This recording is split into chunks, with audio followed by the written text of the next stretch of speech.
ए madam जी, कमरिया के काहे दबले बारू हो? कोनो प्रॉब्लम बा कि प्रेशर में बारू?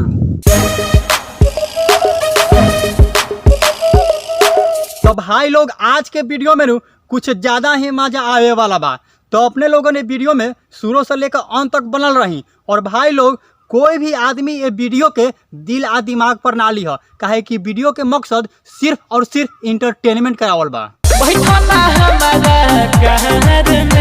ए भाई, तू इतना झूठ काहे बोला तारा? ये तोहर कर बा, ये कार के तो तू भाड़ा में लेके आयल बारा मैडम के पटावेला।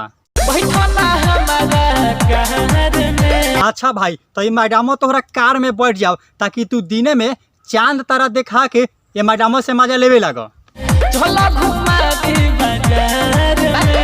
अच्छा भाई, तो तू अपना कार में बैठेला ये मैडमो के पुलहाव तारा आ का कह तारा कि चलो ना घुमा दी बाजार में। तोहरा बाप के पास ज्यादा पैसा बा? जब ढेर ज्यादा पैसा बा तो तू सनी लियोनी के घुमावा, है मैडमो में का बा?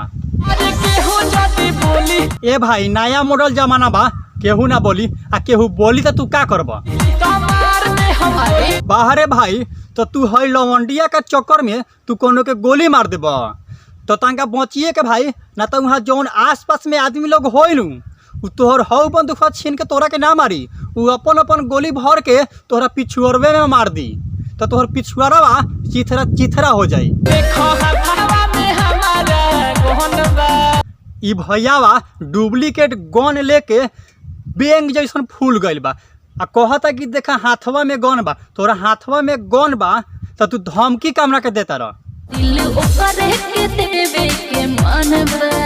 ए भाई, तू साइड हो जा, ई मैडमो तोरा के दिल ना दी। हाँ तो बोलल जा मैडम जी, तोरा कामना के दिल देवे के बा, तनका हमहू सुन ली। चमार के लइका पसंद बा? अरे सरवा, ई तो मैडमो तो चमोई निकल गेल रे, एकरा के साइड कर। ए मैडम जी, कमरिया के काहे दबले बारू हो? कोनो प्रॉब्लम बा कि प्रेशर में बारू? काहे ला मरले बा मैडम जी? भातरा के नैखू सोटे देत ओही ला का मरले बा? बड़ी बेकार मरद बा मैडम जी तोहर।